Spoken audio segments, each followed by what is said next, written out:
welcome back to Skirmish Miniature Gaming. It's Luke and Alan, and just got to give a big shout out. It's Alan's birthday today. Obviously, when you're watching this, it probably won't be, but give him a shout out because happy birthday, Alan. Thank you. And I'm sure you'll be enjoying your birthday today because bringing the Bonesplitters for the first time. Whoa! But we are back for some Warcry and Bonesplitters for Alan, and I'm bringing back the Splintered Fang by popular demand, I think, because people seem to want more of that. So, and I'm bringing what I promised: lots of snakes. So you'll be happy. Indiana Jones would not be pleased. You really wouldn't know. But yeah, hopefully Alan will get that extra bit of birthday love, and we'll see how this goes. I'm really interested to see how these two do. Brand new orcs to play with. Yeah. Brilliant. A big spin on the Splintered Fang list, which won't have been seen probably anywhere else yet. And then Bonesplitters, I'm excited to see how they do. I personally haven't looked at Bonesplitters whatsoever yet, so I have no idea what they're capable of. These big spear chuckers are way bigger than I thought, so I'm quite scared of those. It's scary, lads. But you can expect way more orc content coming soon as well, because we've got October coming up.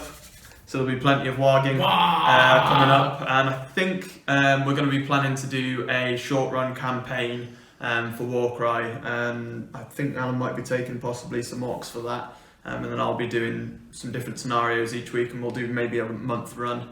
But also, if you want to sign up to Patreon, you'll be able to get access to that full campaign as well. And then what we'll do on YouTube is do a catch-up each time we come back each week for whatever was on Patreon as well. But obviously you won't actually be able to watch that content unless you sign up. So do take a look at that. Yeah. But yeah, other than that, I think we're going to get into this one. We'll show you the table setup, the war bands, etc. And I think we're going to randomly generate one of the non-symmetrical cards today. I think that's the ones, isn't it? So we'll see how that goes. But we'll see you there, folks. Enjoy! Alright then, so the Splintered Fang today, I'll just focus in slightly. We've got my leader, the True Blood. She's obviously going to be nasty with her netting again today, hopefully. It's really powerful, I think. Then we have the Serpent Caller with a very different setup for my warband today. As you can see, 6 snakies, 6 serpents, rather than just the one that you get from the box set. And then we've got the Venom Blood with, I believe that is the Whip and Venom Blade. And then I've just got 3 Clear Bloods, one's got a shield.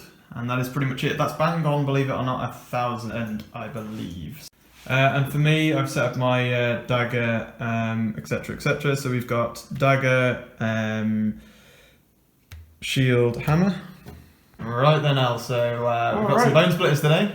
Take us through. We have the Fangs of Gorkamorka. Nice. These boys, they venerate and worship these big stabber spears. Nice. And as you can see, they build up their warg energy and their totems, and this powers up their spears. So they're all about these boys with the spears. They're holy relics to the clan. So the leader is a Moorboy boss. Down at the front, yeah. And then there's 2 ordinary Moorboys. And then we've got 2 of the big stabbers and 2 of the bone totem Moorboys who are there to protect and support the relics. Okay, awesome. Looks really nice as well. I can just get a little closer so everybody can get a look. I love this guy. It looks like he's banging on that skull with a bone in his tooth. Yeah, the one at the back of the totem there. Yeah, very cool. But yeah, lovely stuff, El. Well, good job on those. And I guess, do you want me to split them now? Yeah, actually, guys, what we'll do is we'll show you what we've got for dagger, shield, and hammer as well. So that's El's dagger, shield, hammer. That's my shield. Oh, that's your shield down the left. You can tell the difference because they've got shields on the back and a more elaborate totem. Really nice. And then these boys will be the dagger, and that'll be the hammer. Hammer on the right, okay. So table setup for today is, as you can see, kind of a venomous jungle setup, so suits the Bonesplitters, the Savage Orcs, and the Splintered Fang very nicely. If you do want to check out after this and you want to sign up to our Patreon page, we release pretty much 2 Warcry reports a week, one here on YouTube and one on our Patreon page. The other one, I'll give you a quick glimpse. That's mostly the setup. I've got to put some boardwalks and things on and adjust the size of the map, but that is pretty much the Badlands kind of setup for the second game we'll be having. And then we'll go into a priority roll. So just 1 dice, a 4 for me, and a 3 for Al. So I will be drawing cards and such. So first of all, we'll go with a deployment card here. before we do anything else. So Bloodbath, perfect. And these are all symmetrical cards. We've taken out all the asymmetrical cards, I suppose. So that's the deployment. I have to pick blue or red, so I'll have a little think. Right then, so deployment, we've sorted out deployment first. We had, I chose to be blue, so my shield is here, my dagger there, and serpent at the bottom, true blood's over the other side there. Then hammers are coming on round 2, that's Alan's hammer that side, and mine is over there. Then we've got Alan's shield, big shield on the other side of the ruins here, and coming across the boardwalks here are these crazy daggers. But that is set up, and we'll draw now a victory and twist condition. So since I had priority, victory condition. Oh, here we go, the hidden artifact. That sounds cool. So beyond a web of illusion and trickery lies the prize. Place 1 treasure token on the battlefield floor at the center of the battlefield. Then starting with the player who won the priority roll, each player places 1 treasure token on the battlefield more than 9 inches from any other treasure token and more than 4 inches from the edge of the battlefield. At the end of the first battle round, the players roll off and the winner picks 1 treasure token on the battlefield, or 1 piece of treasure that is being carried and removes it from play. Ooh, okay. At the end of the second battle round, the opposing player does the same. The battle ends after 3 battle rounds. When the battle ends, the player whose fighter is carrying the remaining treasure wins the battle. Ooh, okay, that's interesting, I like it. A real fight over treasure, very pirate-esque actually. So for the actual tokens that we had to put down, it's starting with 1 in the middle, and then I got to pick which is there, and then I got to pick 1 and I placed it there since I won priority, and Alan placed his over yonder. So 3 tokens on the battlefield, we know what's going on with that. Let me flip a twist. Pow. Foreboding location, so stark monolith thrust towards the horizon marked by sickening runes. This is a fell place, and all who approach feel its dark aura. Subtract 1 from the value of abilities to a minimum of 1 used by fighters in this battle. Ooh, okay. Okay, so that's the twist. Interesting one. I don't know who's going to hit more. We'll soon find out though. I'm getting a double 1 for initiative roll, and double 5. Not bad. Okay, I'll take that. And we've got 2 singles, and then Alan's roll for the Bonesplitters. We have double 1, double 2, and 2 singles as well. So we'll have to do a roll off to see who has the initiative first before we choose wild dice. I'm getting a 3, Alan's getting a 5. So Alan have to choose his wild dice first. Okay, so we've both used our wild dice. Alan went for another single with a 3. I've gone for a triple 1. So Alan has got now 3 singles, so he will stick with the initiative there. And we will be going on to battle round 1 for Alan and the Bonesplitters. Nick over there. Getting the treasure, the leader. Grab so he's that picking treasure. that up. So he's now carrying the treasure after the first move, and then he's got a second action. And he's just going to move again just to kind of get back up to the... Nick that treasure and hang out with his buds. Right, so True Blood's going to activate. He's got an inch to move to the edge of the wall, 3 inches to get up for a climb. Then he needs to, he's got a second move of 4 inches, so more than enough just to get him to the edge there. So yeah, just in slightly to there, so I'm definitely within 3 inches. So spending then at the end of his 2 moves, the double 5 to net you, so you can't move until for the rest of the battle round or disengage. That's nasty pasty, that is. So activating one of your Saradorks, and he's just going to move and then move down and roll to see if you get hurt. So a point of damage there for the orc. He's jumped off there. Hit himself a little bit. He's hurt his foot, bless him. That was 1 move, was it? Yeah. And then you've got shuffling round and ending your move so that you can pick up the other token. Nice. Okay, so that's that Savage Orc done. He's made his move, 2 moves, and picked up the treasure. I'm going to activate a Serpent. This serpent at the front here is going to move an inch to the edge of the archway and then use 5 to get a little further in. So that'll get me definitely within range of the Savage Orc for 6-inch move. And then it's going to be 1 attack for him. Okay, so he's only toughness 3. I thought it was worse than that. So it's 4s for the serpents on 5 attacks. Oh, okay, that's nasty because... So he's down to 5 health. That was 10 damage in total from the serpent. That was just 1 attack. So that's how brutal they can be. Spending your double 1. I'm going to rush this guy. Rushing in, so you got an extra +1 to your movement for both activations here. Gives me 5. So he's got to there, jumped down. Oh, for 3 God's damage! sake. Oh no! 3 damage straight away. That was a bad fall. He fell down and broke his leg. That's kind of orky actually, to be honest, but he just pushes through the pain. And then that was the first movement, so you've got a second one here, I guess. And then second, just to move you around the back of him there. Cool. Right, we're just going to keep swarming with serpents. That is this list to a T. Inch again that way, and then it's going to be 5 inches will definitely get me through the arch into the orc there. The orc. Same again, 5 dice, but into the other orc this time, so it's still toughness 3, I believe, so it's going to be 4s. Some strength 3. That's actually worse than the last one. That's actually, no, it's not, because I only got 1 crit. So that's going to be 3 points of damage and an extra 7 to that orc. So that's 11 points total with his fall last activation for that orc. They're biting the dust already, not good. So the totem's going to shuffle a couple of inches for a move, and then he's just about within 3 inches of my base to shoot my leader. So 3 attacks with your range 3 weapon, and you needed 4s on toughness 4. Alright, so we're going to activate another serpent. We're going to go an inch to the door, and then we've got 4 inches, which is more than enough just to get, there we go, to the other side there, and then an attack. 5 dice on 4s or 6s for crits. We do get a crit. I think we're going to take him down there, because a crit alone is 4 damage, and then we've got a single damage there for 5 in total, which is 1 more than needed to take the Savage Orc down. Right, so that is pretty much majority of L's activated. You can ready this guy, weight him or whatever it is in Warcry. I think it's weight, isn't it? Mm-hmm. But he can't do anything else because of my net, unless he gets charged by a napkin.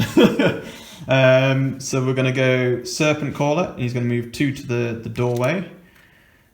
And then he's going to move through the archway, should I say. And then he's going to use more of his movement. So he's got 5 movements, so he's going to move 3 to get up behind his serpents where he wants to be. And he's got 3-inch range, so he's got 1 action left, but he's got 3-inch range to use the ability to activate a serpent on a triple. So triple 1, which is why I wanted the triple, to be able to use Snake Charmer. So any beast within range of the snake, the Serpent Caller, can make an extra attack action. So for the trip. So 5 dice, let's see if we can finish off this one. Needing a crit here though, really, which I do, but he's alive on a point of damage. Okay, so he's left with 1 HP left, the Savage Arc, after that onslaught. Serpent Caller does have 1 action left though, which he will use his range 8 single dice dart throw, I believe it is, which will be strength 3, so it's going to be 4s. No, we needed that! I would have finished him. Right, so what I'm going to do here is we'll go with this serpent. He's going to move 6 to the other side of this treasure and pick it up. And then he's going to move 6 in this direction to run away. So I now have the treasure, and moved a second time then up alongside my other serpent there. There's no other activations for Alan, so I'm just going to carry on here.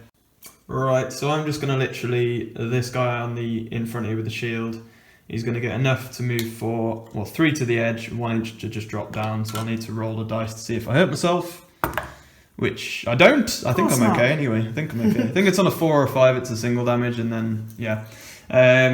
And then it's going to be just move into the guy there with the second move, the orc. Then this guy on the edge is going to activate. He's just going to move 4, which gets him more or less to the bottom of the ladder. And then we'll do another move. So an inch to get to the bottom of the ladder, and then 3 more inches roughly to get to there. So he's now finished moving. That's him done. And then the only one I've got left is this serpent here at the back.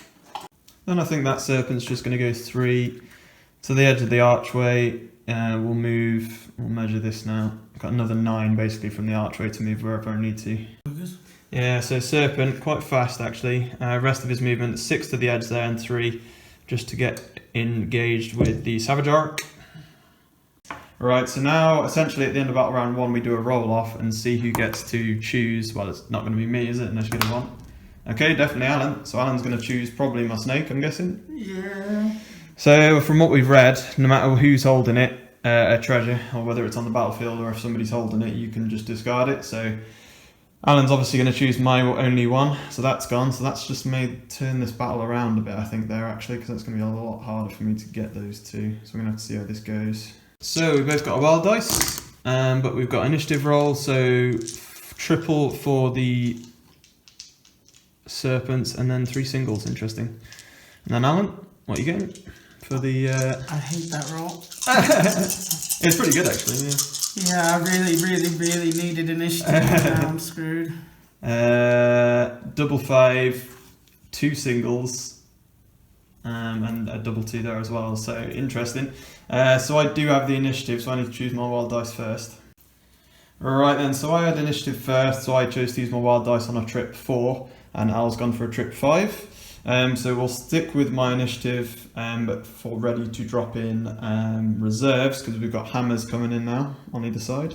So deployment, my 3 for my hammer have come on there, and Alan's 2 on this side. And then it's my initiative, so we'll be going into my first activation. Yeah, so I'm going to do shield pure blood here.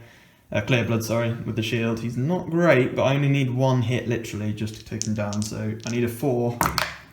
Okay, so, well, he's definitely down. And then you get to drop the treasure anywhere within an inch. Okay, so then second action, just going to move to within an inch there and grab the token. Spending a double. 2. And then what are you going to use that for? Charge. Yeah, that's what I would have done. 6-inch charge, yeah. Bonus charge, I guess. Charge move. Okay, so then bonus 6 inches got him around the edge here for the charge. Action for the double, and then you got 2 attack actions here, which I'm guessing you're going into the treasure bearer. Yeah. He is toughness 4 because he's got the shield, which is why I gave him the treasure. Okay. Strength. So 3 dice, strength 5. So 3s. Okay, so all 9 damage. 9 damage. Okay, so I'm down to 1 health left actually, and then go again. You kill him, and then that's the second action, and I've dropped the treasure within an inch there. So then I'm going to activate, and I'm going to go with my serpent here, and move to within an inch. Goblin down the treasure. Yeah, yeah. We'll coil around it, and yeah, just imagine a fat snake now, like slithering away with a gem in his throat. Definitely. And then I'm going to then activate the serpent a second time, or for a second action, and move 6 just to get away a bit here. So 3 inches to the archway there for the snake, and then 3 inches just to come alongside his friend here. And I'll put a marker on him so that we know he's the one with the treasure. My leader. The leader, 555. I'm going to use the 555 for a warg, Ooh, okay. which becomes a 444 because of the twist. Reduce the value of the dice, don't you, by 1. So what does it do? It adds the value of the dice, which is 5 but now 4 because of the twist, to their movement for the whole turn, anywhere within 6 inches. Oh, nice. So these guys both get an extra 4 inches of movement. Nice. So first movement, come around the corner and comes over to here, just about outside of an inch range, and then you're probably just going to want to come through the door and catch up with me here. Alright, so that is that. He's managed to catch up with me, but now I'm going to bring the pain, because I need to here. So quad, rampage time, and it's going to be serpent caller with a bonus move with rampage to get through, and in contact. And then he gets his bonus attack action, so this isn't even his actual activation yet. And then it's going to be 4 attacks for the serpent caller on 4s, because strength 4, toughness 4. Boom. No crits, but that is still 6 damage. So 6 damage so far. Then we got another 2 attack actions, because that was just rampage. Oh, this is terrible. Okay, so not even anything on that one. And then 3rd attack. Oh dear, that was really bad. 4 damage for the crit though there. So that is the serpent caller, and 10 damage in total from all attack actions there on the leader, leaving him on 15 HP. So activating the totem, yeah, and he had the aura given to him from Warg as well, so he's got 8-inch move as well. So he's going to double move and pretty much just end up on the other side of the archway from my serpent caller. So then my activation, we're just going to activate the serpent here. He's just going to attack the leader twice. So that's going to probably do better than the Serpent Caller did. Just need crits, basically, and then he's going to not be healthy. 5 dice. There it is. So, but this is on 5s, to be fair, so it's only 1 crit. Second attack, needing 5s or crits. 2 5s and a crit, so that is 6 more damage. So that is 10 in total, I think. So 10 more damage is on 5 HP left, the leader, and then it's going to be on to Alan's activation again here. So double move just to get yourself 8 inches for a double move in. So snake. Yeah, snakes here. The serpents are going to do a move just to get up into here and get an attack off into the leader because I'm within an inch. So 1 attack with the serpent, a crit and a hit on 5 dice will kill him. So we'll see what we can do. No, he's alive on 1 HP. Oh. Totem's going to go double move just into the back of my dude ski there. So I'm going to activate this dude since he's surrounded the clear blood. He's going to go into, we'll go into your totem, and it's going to be strength 3, so 4s because you're toughness 3. 4 attacks, and we'll re-roll that because that's a bit of a cocked dice. Okay, but it was still a hit. So a crit and 2 hits is going to be 5 damage. 5 damage and another attack roll is going to be just another 3 damage for 8 in total. True Blood's going to go, and he's just going to literally double move, get himself over this way. There you go. Then over here, we're just going to go full on savage with the serpents on this, these spear carrying dudes. What are their names again, Al? I forget the name. Big stabbers. Big stabbers. So we'll do 4 attacks from the serpents. Looking at, I think it's reroll that, I guess. Just the crit from that one for 4 damage. Second lot. Needing 4s, by the way, for these. Oh dear, my attacks have gone sour, haven't they? That's 1 more damage, so that's 5. Oh dear. 6 damage. Get me a crit, come on. That's evened it out. So 17 damage overall attacks from both serpents. Means that he's down to 13 health. Right, so that is the end of that battle round. Pretty much finished up all of my stuff there. I then get the choice this round as to which treasure token gets discarded or disappears. So I'm going to obviously choose the one that the leader has for Alan. So then it's just the last one left for third battle round is going to be, so we'll remove that. The last one left is just going to be on my serpent here, which I picked up this round. So then we'll go into an initiative roll for battle round 3. Doubles. I got a triple and a double, but that probably dangerous. does mean that you might have initiative here, but we'll see what you roll. Let's see. A double 6, double 1, and 2 singles, so you do currently have initiative at the moment. So that means you have to choose your wild dice first as well. Alright, so Alan had to go first, chose a triple 6. I'm going to play for initiative this round. I think if I can win initiative, I might be able to do this, so roll off to see who gets it now, because I've equalled it up to seize it. Oh, no! Really? So it worked, the gamble paid off. Just before we go ahead, really cocked up the last round a bit. I don't think they're really going to play much part in this game anyway, so I'm not too worried. But these 3 didn't activate whatsoever. Those guys never came in. They got this. So I'm just going to... I've obviously got initiative. Yeah. They're trying to catch snakes. Alright, so it's been a hard call to try and see here what I need to do this for the first activation. I think it's obviously really important. Serpent Caller's going to activate, and before he actually does any actions, he's within 3 inches of my serpent here with the treasure on him, and I'm going to use the triple 4 to use the snake charmer so that he gets a bonus attack action. So it's going to be against your leader, which is 5s and 6s. I literally need a 5 or higher on 5 dice here, and then he's dead. And I definitely do. So the leader will go down, and then I've got 2 actions with the Serpent Caller. Okay, so it's been a hard decision here, but Serpent Caller I think is going to make a disengage to there.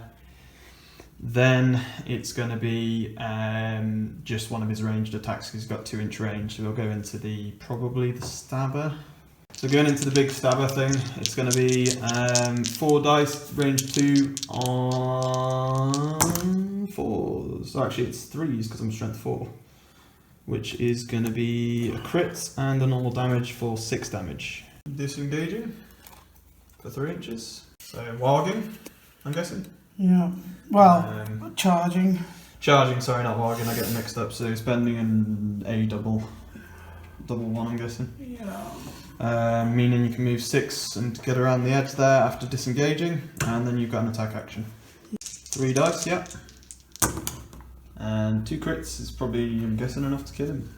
Serpent died there, and the treasure token I dropped underneath him there. And then it's going to be on to my activation. I'm just going to make a move and shuffle around, staying in base contact there. Obviously, Orc. Attack action for him, I guess, might as well. So that is going to be 4 dice. 4s, because your toughness 3. It's going to be 2 damage. Right, so the banner here, totem, was engaged within an inch of my serpent, so he's moved around. He's ended his movement within an inch of the treasure, so he is going to end up picking up that treasure, said treasure, and then do what you need to do, I suppose. Is triple... Using a triple, yeah. As a double, he's going to pop Beast Spirit Juju. So everyone within 6 inches +1 gets +1 toughness, which is pretty well all of these jobs. Yeah, okay. No worries. And then second actual action, you're just going to smack the serpents that are in front of you, so go for it. What strength are you? 3 attacks, strength 4. 4. So it's going to be +1 toughness because of cover, I guess, but it's not going to matter because toughness 2. So 3s for you. Okay, so yeah, on 4 health left with the serpents there. I'm then going to activate those serpents, and I'm just going to pummel it back into you. Venom everywhere, so it's going to be 5 attacks twice in a row. But actually, you know what I'm going to do here? I'm going to spend that double and use it for an extra attack each time here. Onslaught. For onslaught. Which is going to be 6 attacks on 4s. Dearie me, okay. So only 1 crit and 1 hit, that's not great. 5 damage. So 5 so far, second lot. Oh, dearie me. Oh wow, okay. 2 more damage for 7 in total. Okay, so we've just checked back the footage and we forgot that obviously you buffed your toughness. So I would have been hitting on 5s and I rolled 2 4s, or 3 4s I think. Which means it was only 4 damage from the crit on the totem in the end.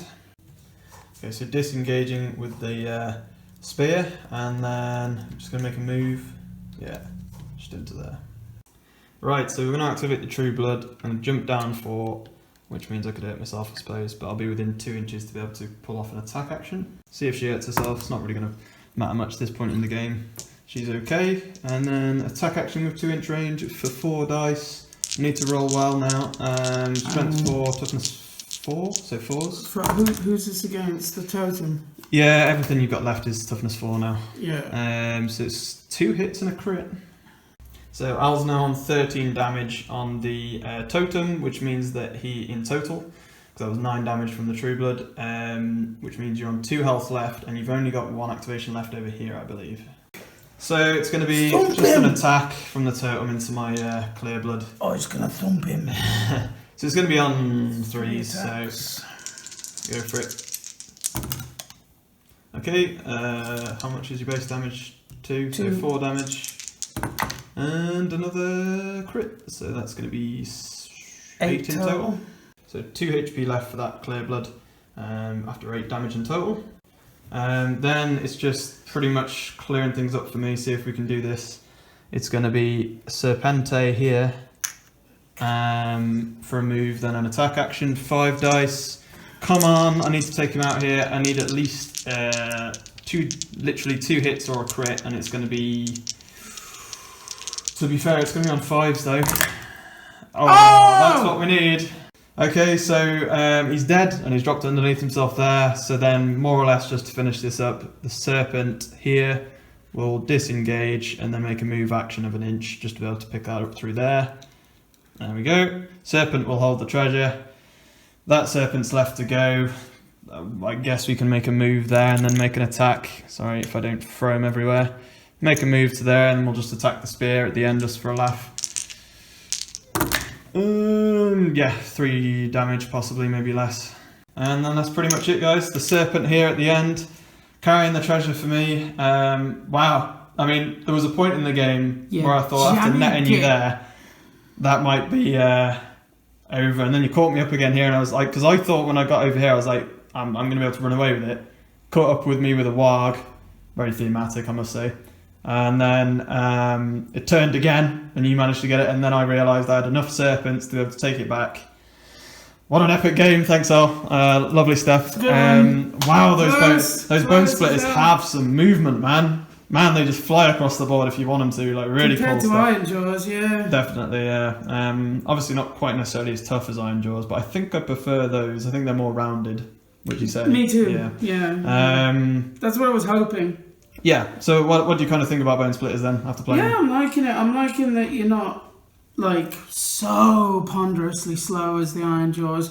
They're only slightly less tough, and they do have the totem ability to boost their toughness a little bit.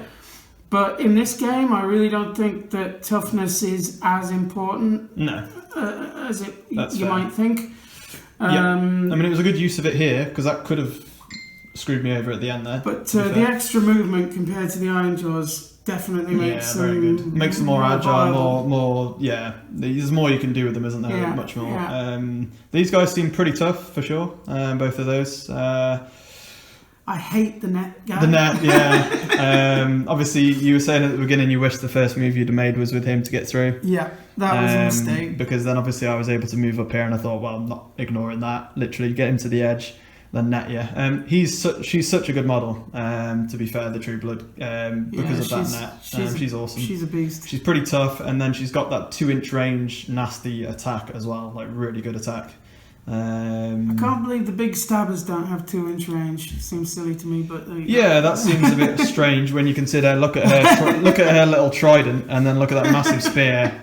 I'm not so sure about that one, but yeah, I agree on that. But yeah, Splintered Fang. So what do you all think, folks? What do you think of the first Bonesplitters game, and what do you think again of the Splintered Fang? Obviously, my serpent list. I thought it went quite well. I've got so many models to be able to just 65 points each. That was my problem. You just were slithering all over the place, grabbing the treasures. Definitely, yeah. And yeah, so I managed to get board coverage, I think. And they've got a lot of movement for snakes. Definitely, like 6-inch movement. Crazy stuff, really. But yeah, we're loving Warcry obviously at the moment. We're going to be going into the Skirmish members only game next. So if you want to sign up to Patreon in the top right hand corner, you also support us as a channel and you get all the extra content. We're going to be going over to the Badlands board. So yes, now coming in for the second game will be on this Badlands map setup. So be sure to join us for that. And I'm going to be using the Night Haunt to test out Bonesplitters for this one. So we'll see you there. Otherwise, thanks for watching, YouTubers, and happy skirmishing.